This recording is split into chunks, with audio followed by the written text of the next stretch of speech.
Assalamualaikum warahmatullahi wabarakatuh. Nama saya Muhammad Saifuddin Ihsan, NIM T 2018-4103. Di sini saya pemateri pertama akan menerangkan materi kelompok saya yang pertama, yakni pemanfaatan sastra sebagai basis pembelajaran bahasa Indonesia MI. Sebelum menginjak dari pemanfaatan sastra sebagai basis pembelajaran bahasa Indonesia MI, saya akan menerangkan pengertian sastra, ciri karya sastra, dan fungsi sastra agar teman-teman tahu dan tidak bingung apa itu sastra dan ciri karya sastra itu yang bagaimana. Jadi pengertian sastra secara etimologi, kata sastra yang ada dan berkembang pada masyarakat Indonesia berasal dari bahasa Sanskerta. Ini sastra. Kata sastra dibentuk dari akar kata sas dan tra. Akar kata sas menunjukkan arti mengarahkan, mengajar, memberi petunjuk atau instruksi. Sedangkan akar kata tra menunjukkan alat untuk mengajar, buku petunjuk, buku instruksi atau buku pengajaran. Jadi mengarah kepada alat kalau yang tra. Ciri-ciri karya sastra: bahasanya indah, tertata dengan baik. Yang kedua, isinya menggambarkan manusia dengan berbagai persoalannya. Yang selanjutnya, gaya penyajiannya menarik sehingga berkesan di hati pembacanya. Fungsi sastra. Fungsi yang selanjutnya, fungsi sastra ini dalam kehidupan masyarakat, sastra punya beberapa fungsi. Yang pertama ini fungsi fungsi rekreatif. Sastra yang dimaksud fungsi rekreatif ini, sastra dapat memberi hiburan menyenangkan bagi penikmat atau pembacanya. Yang kedua ini fungsi didaktif. Maksud dari fungsi didaktif ini yakni sastra mampu mengarah atau mendidik pembaca karena nilai kebenaran, kebaikan yang terkandung di dalamnya, begitu. Yang selanjutnya fungsi estetis. Fungsi estetis ini maksudnya sastra mampu memberikan keindahan bagi penikmat dan pembacanya sebab sifat keindahannya. Fungsi yang selanjutnya fungsi moralitas. Maksudnya ini sastra ini mampu memberikan pengetahuan pada pembaca dan peminatnya sehingga tahu moral yang baik dan buruk. Oleh karena itu, sastra yang baik selalu mengandung moral yang tinggi. Yang terakhir ini fungsi religius. Yang dimaksud fungsi religius ini, sastra juga menghasilkan karya yang mengandung sejarah agama yang bisa diteladani penikmat atau pembaca sastra. Selanjutnya saya akan masuk pada materi pokok saya, yakni sastra sebagai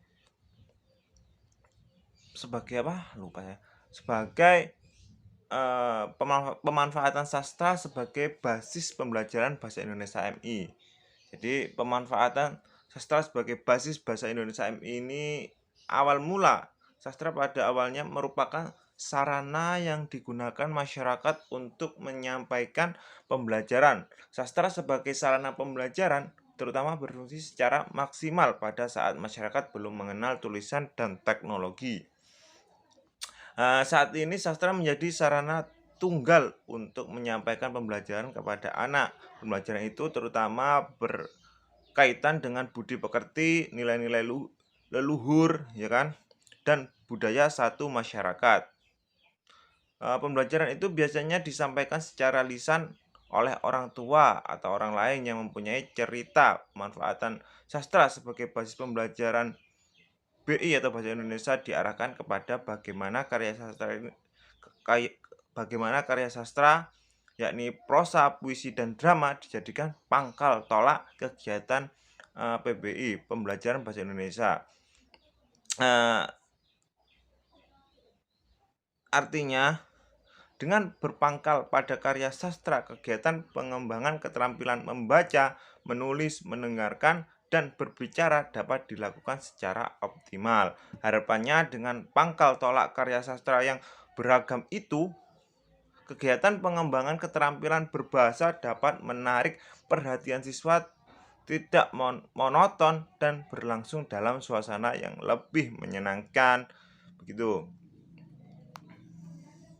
Iklim pembelajaran yang demikian itu diharapkan dapat mengondisikan siswa dapat mencapai tujuan pembelajaran yang lebih optimal, efektif, dan efisien. Baik, itu saja yang bisa saya sampaikan. Kurang lebihnya saya mohon maaf.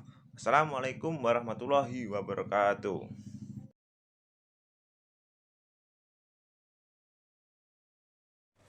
Di sini saya akan menjelaskan tentang rancangan pembelajaran prosa. Jadi sini prosa bisa disebut juga dengan fiksi, dengan istilah fiksi. Jadi prosa atau fiksi ini memiliki arti sebuah karya naratif yang menceritakan sesuatu hal yang sifatnya rekaan atau hayalan. Jadi tidak berdasarkan pada kenyataan. Di sini prosa menurut Faruk dibagi menjadi 3 genre, yaitu yang pertama ada novel. Novel ialah sesuatu karangan prosa yang bersifat ceria, yang menceritakan suatu kejadian yang luar biasa dari kehidupan orang-orang. Di sini, novel hanya menceritakan salah satu segi kehidupan yang benar-benar istimewa, yang mengakibatkan terjadinya perubahan nasib. Kemudian yang kedua ada roman. Roman di sini merupakan cerita panjang tentang kepahlawanan dan percintaan. Ada sedikit perbedaan antara roman dan novel, yakni yang pertama, bentuk novel lebih pendek dibandingkan dengan roman, tetapi ukuran luasnya atau unsur ceritanya hampir sama. Kemudian yang terakhir, yang ketiga, yaitu cerita pendek.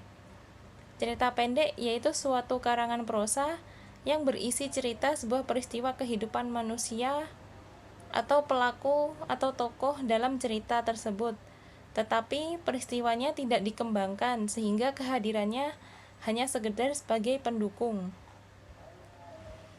Kemudian ada apresiasi prosa. Nah, di sini mengapresiasi maksudnya yaitu berusaha mengerti tentang karya dan menjadi peka terhadap segi-segi di dalamnya sehingga secara sadar mampu menikmati dan menilai karya dengan semestinya. Kemudian, langkah-langkah dari mengapresiasi prosa. Langkah-langkahnya yaitu membaca karya prosa fiksi hingga pembacanya dapat merasakan keterlibatan jiwa dengan apa yang disampaikan dan diceritakan oleh pengarang. Kemudian yang kedua, menilai dan melihat hubungan antara gagasan dan pengalaman yang ingin disampaikan oleh pengarang. Yang ketiga, menemukan relevansi karya sastra dengan kehidupan, baik kehidupan pribadi maupun kehidupan pada umumnya. Yang selanjutnya, tujuan dan manfaat dari apresiasi sastra, yaitu yang pertama, manfaat sastra sebagai hiburan. Yang kedua, membantu pembaca untuk lebih memahami kehidupan dan memperkaya pandangan-pandangan kehidupan. Nah, yang ketiga, memperkaya dan mempertajam kepekaan sosial, budaya, religi, dan batin. Dan itu dapat diaplikasikan dalam kehidupan sehari-hari. Nah, kemudian yang keempat yaitu mengasah kepribadian dan memperhalus budi pekerti. Nah, yang terakhir, memperkaya kemampuan berbahasa.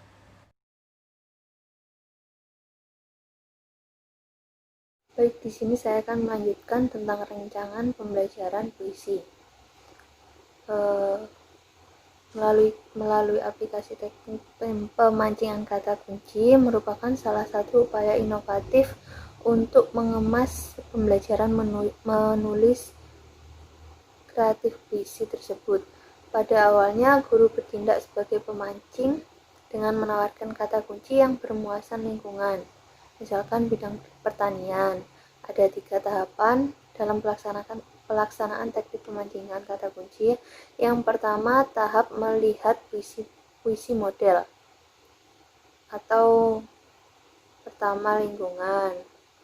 Selanjutnya, tahap penyajian kata kunci. Yang ketiga, tahap pengembangan kata kunci. Di sini tahap melihat puisi model yaitu guru memberikan kesempatan siswanya untuk melihat puisi yang model bertema lingkungan agar dapat mengenal secara langsung tipografi, gagasan yang tersirat, pilihan kata, dan pemakaian rima.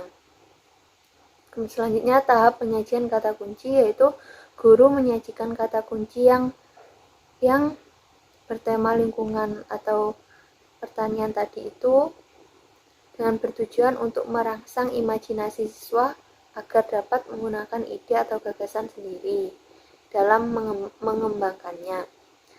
Ketiga, tahap pengembangan kata kunci. Siswa dapat mengembangkan kata kunci yang telah disediakan oleh guru dengan menggunakan ide atau gagasan sendiri. Selanjutnya, sajian definisi dan istilah.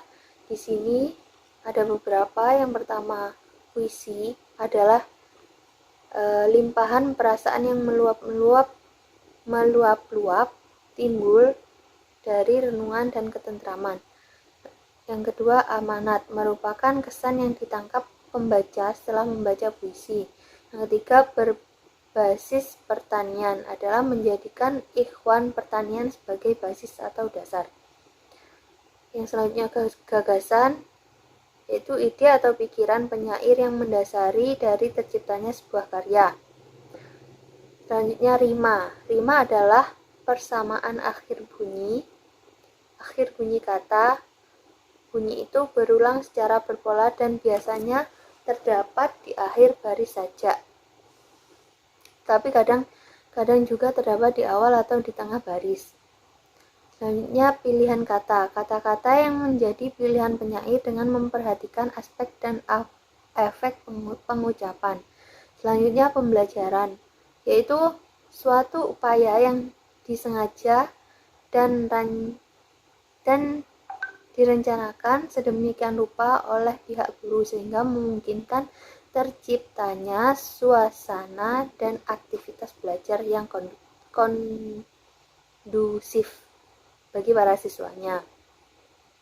Selanjutnya, menulis, yaitu berkarya atau menciptakan sebuah karya puisi dengan menggunakan bahasa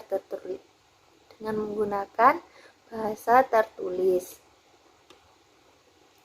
Pembelajaran menggunakan teknik kata kunci merupakan pembelajaran menulis puisi secara aktif, kreatif, dan atraktif. Ada 3. Yang pertama, menulis puisi aktif berarti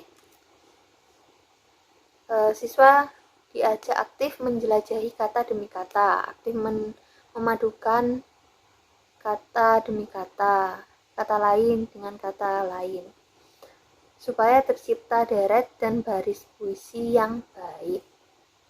Yang kedua, menulis puisi dengan kreatif. Siswa mengkondisikan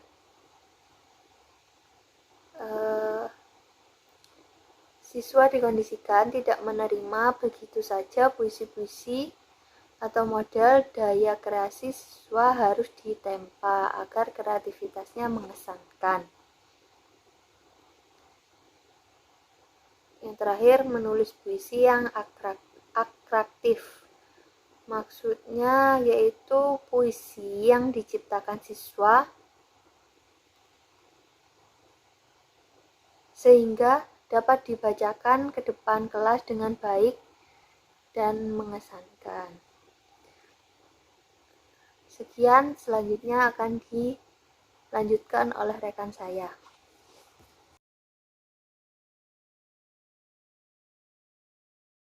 Baik, di sini saya akan menjelaskan tentang rancangan pembelajaran drama.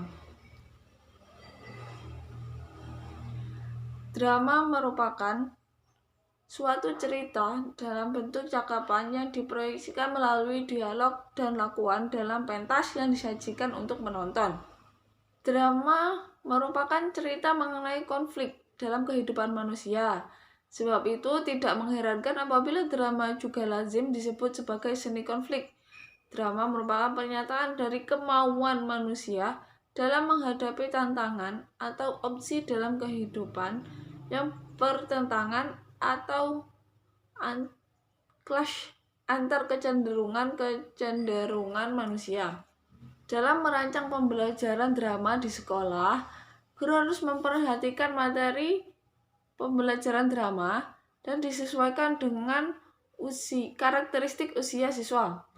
Kegiatan drama bagi siswa harus merupakan langkah rekreasi, yaitu senilai dengan mereka bermain, karena pembelajaran drama di sekolah dasar dengan orang dewasa itu berbeda. Permainan drama di sekolah dapat dilakukan dengan bentuk pantomim, sosiodrama sederhana, berkreasi dengan topeng, dan bermain dengan boneka. Kemudian dalam merancang pembelajaran drama di sekolah, guru juga harus memperhatikan kriteria pemilihan bahan pembelajaran drama. Ada 2 kriteria pemilihan pembelajaran drama. Yang diantaranya yang pertama yaitu kriteria keterbacaan yang mencakup kejelasan bahasa, kejelasan tema dan pesan, kesederhanaan alur, dan kejelasan watak. Yang kedua yaitu kriteria kesesuaian. Untuk mendapatkan hasil pengajaran yang baik, diperlukan bahan yang sesuai dengan fase perkembangan psikologi usia siswa. Naskah drama yang dipilih hendaknya memenuhi persyaratan tersebut. Kemudian, teknik-teknik mengajarkan apresiasi drama. Teknik-teknik untuk mengajarkan apresiasi drama di sekolah diantaranya yaitu siswa mendengarkan drama. Hal ini dapat dilakukan dengan guru memperdengarkan kaset-kaset drama atau video-video yang menceritakan drama. Teknik yang kedua yaitu siswa membaca nyaring. Teknik ini merupakan pemberian salah satu kemampuan dasar bermain drama, yaitu dengan mengucapkan dialog. Pada tahap ini siswa membaca teks drama sendiri-sendiri. Yang ketiga yaitu siswa menonton drama. Menonton drama merupakan hal yang baik untuk menumbuhkan dan meningkatkan apresiasi. Dengan menonton, siswa memperoleh pengalaman langsung tentang apa dan bagaimana drama atau bermain drama. Dengan menonton drama, siswa mengetahui bagaimana mengucapkan dialog, menggunakan mimik, dan bagaimana melakukannya. Yang keempat yaitu siswa meniru. Teknik ini dapat dilakukan dengan cara memperdengarkan dialog. Siswa diminta untuk menirukan ucapannya. Dengan demikian, siswa terbiasa mengucapkan dialog dengan intonasi yang tepat. Selain itu, menirukan dialog dapat juga menirukan gerakan atau pantomim. Yang teknik yang kelima yaitu siswa membaca karakter. Membaca karakter dapat dilakukan dengan berbagai variasi, diantaranya membaca karakter topeng, membaca karakter atau perilaku manusia, membaca karakter tokoh drama, dan siswa bermain peran. Kemudian rancangan pengajaran apresiasi drama. Langkah-langkah yang perlu ditempuh dalam mengajarkan apresiasi drama adalah yang pertama, memilih atau menyediakan bahan pengajaran drama. Yang kedua, menentukan kegiatan yang akan dilakukan. Yang ketiga, menyajikan bahan pengajaran. Dan yang terakhir yaitu memperdalam pengalaman. Baik, cukup sekian dari saya. Apabila ada kekurangan, mohon maaf. Wassalamualaikum warahmatullahi wabarakatuh.